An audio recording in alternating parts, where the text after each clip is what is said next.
I have often puzzled and puzzled about what it must be like to go to sleep and never wake up, to be simply not there forever and ever. After all, one has some intimation of this by the interval that separates going to sleep from waking, when we don't have any dreams but go to sleep, and then suddenly we're there again, and in the interim there was nothing. And if there was never any end to that interval, if the waking up didn't happen, that's such a curious thought. And yet, you know, I believe that although that's rather gloomy kind of consideration, I've found that's one of the most creative thoughts I ever thought in my life. And I keep going back to it. You know, it's in line with a lot of the very fundamental questions that children ask. When they say, "Mummy, who would I have been if you had married someone else?" These are the kind of questions that make us puzzle profoundly about our existence. And one of the reasons why I think thinking about not being, about total non-existence, is so creative, is that in comparison with that thought, the fact that we are seems kind of queer, incredibly odd. But you know, in the Western world, I suppose we have two dominant ideas about what happens to us when we die. There's the old-fashioned idea that after we die, we go to another world. I say old-fashioned, not to say it's out of date. We don't know what the answer to this is. But that's the traditional answer of the Western world. When you die, you go to another life. Maybe heaven, maybe purgatory, maybe hell, who knows? I think nowadays, though, the more general idea, the more plausible idea to many people, is that when we die, we just cease to be. That's all there is to it. But we're inclined, I think, to have in our minds a picture of this, which indeed is depressing, of being shut up in the dark for always and always and always, to be kind of buried alive in a blackness where we are blind, deaf, and dumb, but somehow still conscious. But in the Eastern world, there are different ideas of this. The major Eastern idea is what is generally known as reincarnation, of going through life after life after life in an endless series, a process that is represented in this Japanese print of the Wheel of Life, the Buddhist Wheel of Life. This painting was lent to me by Mr. and Mrs. Imamura of Berkeley in California. He used to be the priest of the Berkeley Buddhist Church. And it shows the wheel of stages of existence through which beings pass, clutched by the great demon of impermanence. This is rather an unusual representation of the Wheel of Life. Perhaps some of you have seen these before. They usually have 6 divisions in the central part of the wheel here, and this one happens to have 5, and it's the Chinese-Japanese version of the Buddhist Wheel of Life, whereas I think prints in books, I know there was one some years ago in Life magazine, usually show the Tibetan version. But what we have here, and I think what I'll do, is I'll explain to begin with the popular interpretation of it, and then go on to see what more philosophical Buddhists think of it in a deeper way. These then are the 5 or sometimes 6 realms of existence through which, as I said, beings pass through their various lives. We could start here, for example. This is the human world. And then next to this is the world of the Devas. D-E-V-A, which we would translate into English as angel. Then this is the world of the animals. This is the world that is sometimes called the hells, only that's not quite a correct term for it. It should be called the world of the purgatories, because in this scheme of the universe, there is no everlasting state. There is no everlasting heaven and there is no everlasting hell. The demon of impermanence clutches the whole thing, and they all terminate. Next to the hells, there is the realm of what are called pretas, P-R-E-T-A. They are frustrated spirits, sometimes shown with very large stomachs and very tiny mouths, enormous appetite, but very small means of satisfying it. And the idea is, you see, that in the course of his development, the individual goes through life after life. If he does well, he ascends towards the heavens. If he does ill, he descends to the hells. Or he may fall from the human state to the animal state, or fall from the human state to the state of the ghosts. But the point that has to be remembered in the Buddhist idea of transmigration or reincarnation is that you can never stop anywhere. You may ascend to heaven, but what goes up must eventually come down. You may descend to hell, but what goes down must eventually come up. And so one goes on and on, moving through these various worlds until, in Buddhist ideas, you become sufficiently awakened to become a Buddha, one who is released from the wheel, and who does not fall anymore into the sequence of rebirths, but enters the eternal state of nirvana. Now, if you will look closer again, you will see that there are a number of figures round the outside of the wheel. And these represent what is called the 12-fold chain of dependent origination. That is to say, they are a series of links which form what might be called the sequence of life. They are, as it were, a schematic diagram of the force or the process that keeps this wheel rotating. And the chain starts with a demon down at the bottom here who represents ignorance, or perhaps unconsciousness, the state of not knowing. Then next in order you'll see a potter's wheel, and this represents potentialities of life. Next comes a monkey who represents consciousness. A man in a boat. For some reason, this represents the combination of name and form. Words bringing out shapes. Words identifying shapes and things in the world. Here comes sense consciousness, the five senses, a man's body with the senses exposed. And here comes contact, a pair of lovers. After this there comes perception. I am not quite sure what the symbol in this wheel is. It seems to show a man with a sword behind a screen and two women playing in front of the screen. The usual symbol you find here for perception is a man with an arrow in his eye, showing the pain involved in the perception of the world. The next in the link is desire. It shows a woman with twins. The next one here is called grasping, and that shows a man with a basket into which he is trying to get the fruits of life.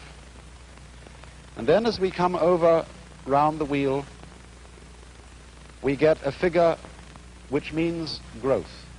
I think this is one of the gods of prosperity, but it means growth, the fullness of life. Here is birth, a woman in parturition. Here is old age. And then, although the final stage of the links of dependent origination, as they are usually drawn, shows this one as the last and calls it old age and death, in this particular wheel they've been spread out so that you get old age, grief. No, excuse me, this is sickness.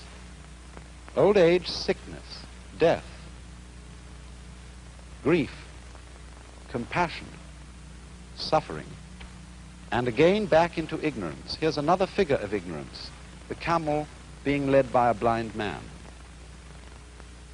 Now, what I want you to notice particularly about this is that the chain represents what is called in Sanskrit the process of karma. I'm going to write that word because it's very fundamental to an understanding of this whole problem. Karma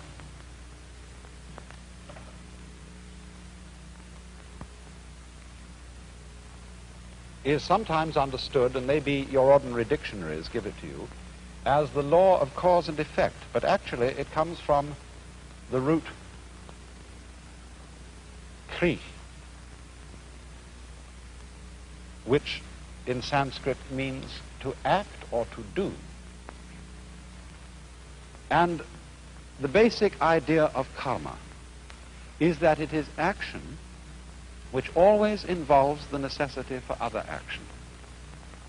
As the Buddha once expressed it, this arises, that becomes. Now, this isn't quite the same thing as cause and effect. It is rather the idea of linkage. For example, when I pick up this brush,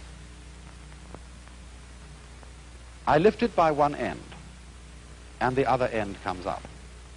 Now, we could say this is cause and effect, although this would be a rather cumbersome way of thinking about it. I could say, for example, that the coming up of the brush at this end is the effect of the cause, my lifting it at this end.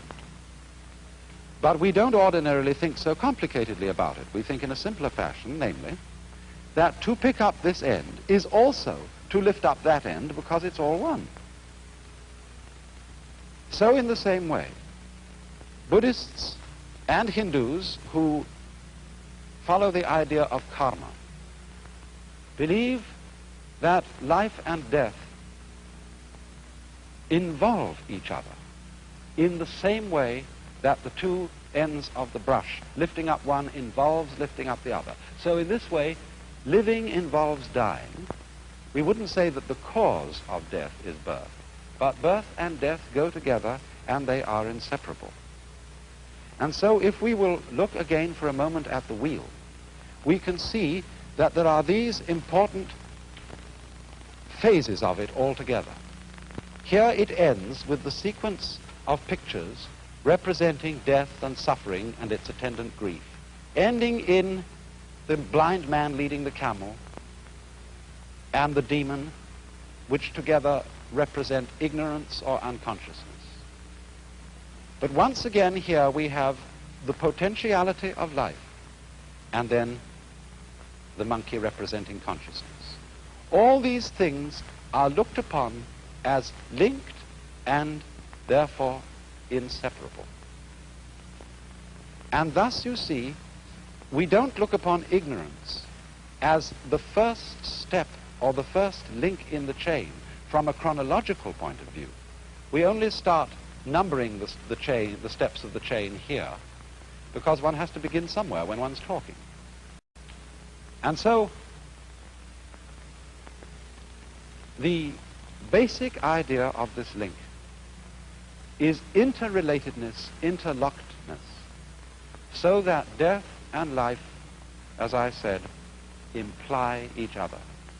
So that you might, speaking from the standpoint of Indian philosophy, of Hinduism, of Buddhism, you might pick an argument with Hamlet and say, to be or not to be is not the question. These are not alternatives. They are things that go together just like up and down, back and front, solid and space.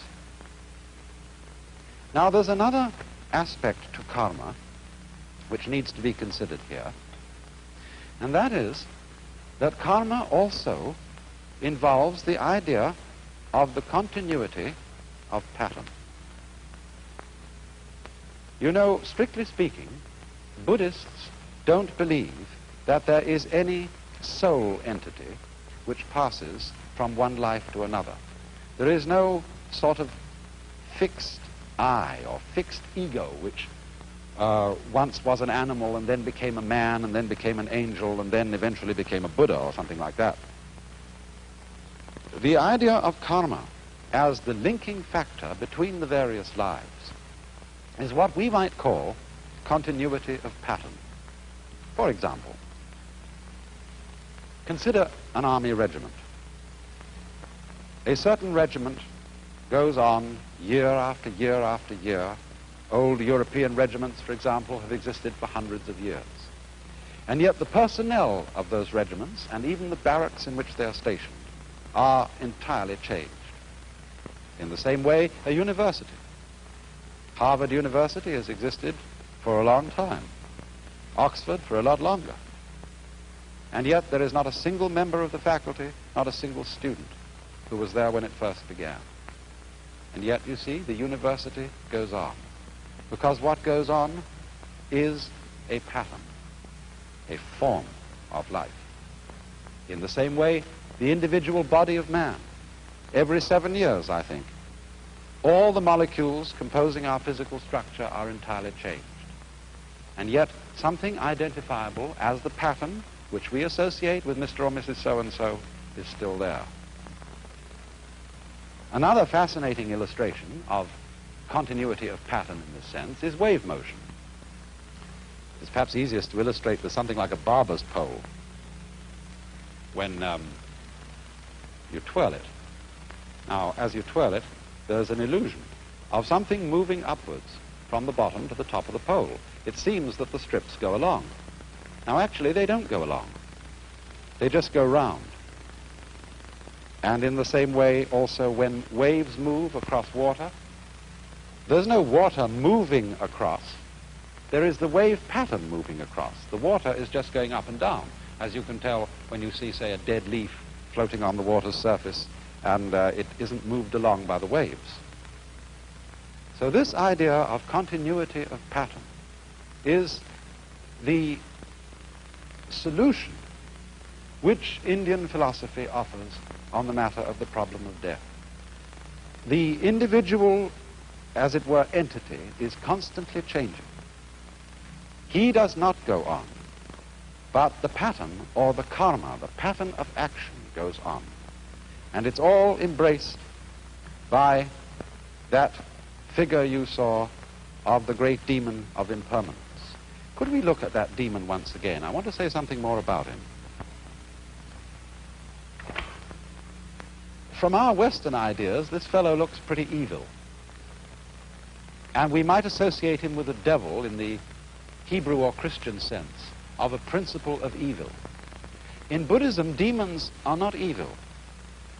They are really beneficent. They have a frightening aspect, but underneath this there is a deeper meaning. This demon represents change or impermanence. But the deep insight underlying this is that change is a liberating factor. Death is a liberating factor. Did it not exist, life would not exist either. And therefore the wise man is not afraid of the demon. He goes, as it were, straight forward to him to embrace him. And at that moment the demon is transformed. And so in the same way, in a deeper sense, Buddhists do not think of these various realms of the wheel as literal worlds where there are angels and demons and starved ghosts, but they represent the various phases of consciousness. Equanimity, general kind of medium consciousness. Quiet consciousness is the human state.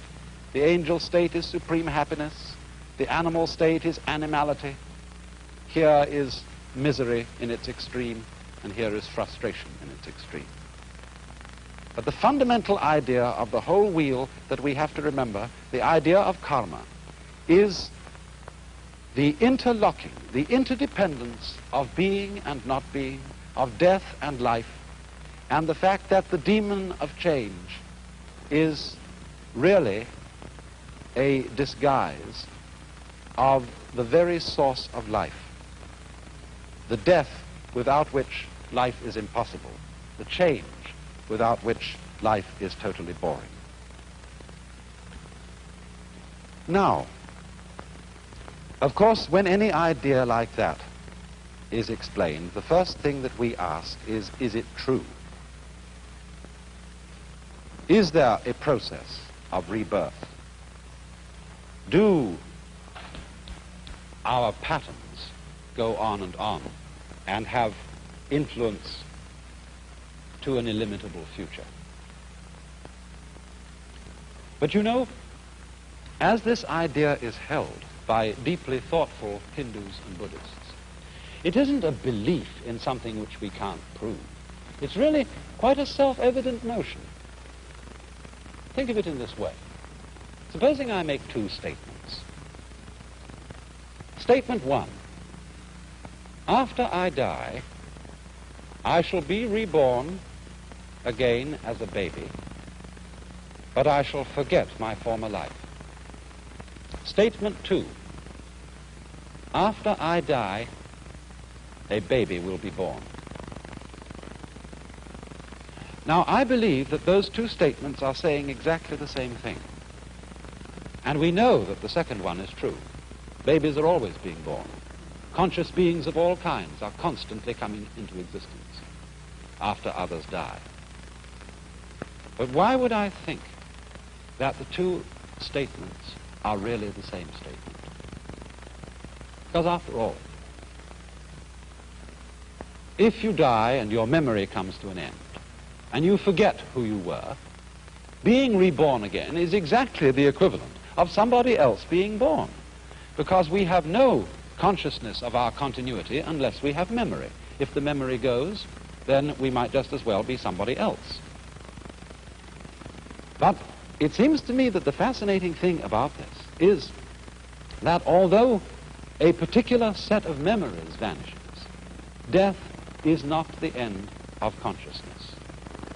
In other words, we are deluded by a kind of fantasy if we think of death as endless darkness.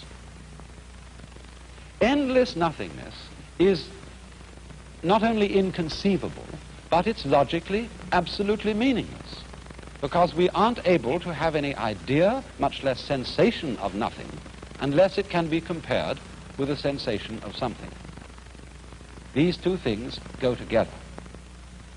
And therefore, I think what is meant is that the vacuum created by the disappearance of a being, by the disappearance of his memory system, is simply filled by another being who is I, just as you feel you're I. The funny thing, though, about being I, about feeling that one is sort of a center of the universe, is that you can only experience this I sensation in the singular. You can't experience being two or three I's all at the same time. Now then, it seems to me that this idea has three very important consequences. One is that the disappearance of our memory in death is not really something to be regretted. Of course, everybody wishes to hold forever to the memories and to the people and the situations that he particularly loves. But surely, if we think this through, is that what we actually want? Do we really want to have those we love, however greatly we love them, for always and always and always and always? Isn't it inconceivable that even in a very distant future, we wouldn't get tired of it? And this indeed is the secret of the thing. This is why the demon of impermanence is beneficent. Because it is forgetting about things that renews their wonder. Just think, when you opened your eyes on the world for the first time as a child, how brilliant colors were. What a jewel the sun was. What marvels the stars. How incredibly alive the trees were. That's all because they were new to your eyes. Or in the same way, you know how it is, you've been reading a mystery story. And you're looking around the house, you want something to read, and you pick up an old mystery story. If you read it years and years ago and you've forgotten all about the plot, it still excites you. But if you remember the plot, it doesn't excite you. And so, by the dispensation of forgetting, the world is constantly renewed. And we are able to see it again and again, and to love again and again, to have people to whom we are deeply attached and deeply fond, always with renewed intensity, and without the contrast of having seen them before, for always and always and always. Another consequence of this is a very curious realization to me. Remember that question, who would I be if my mother had married someone else? Who, if I were you, we often say. One might so easily have been you. I might so easily have been born in China and India. Why do I feel that the world is centered in this place, as distinct from some other place? You jolly well know the world is centered where you are. And this gives one a very strange feeling of the idea that other people jolly well exist in the same sense you do. Everybody's name is I. That's what you call yourself. So there will always be I's in the world.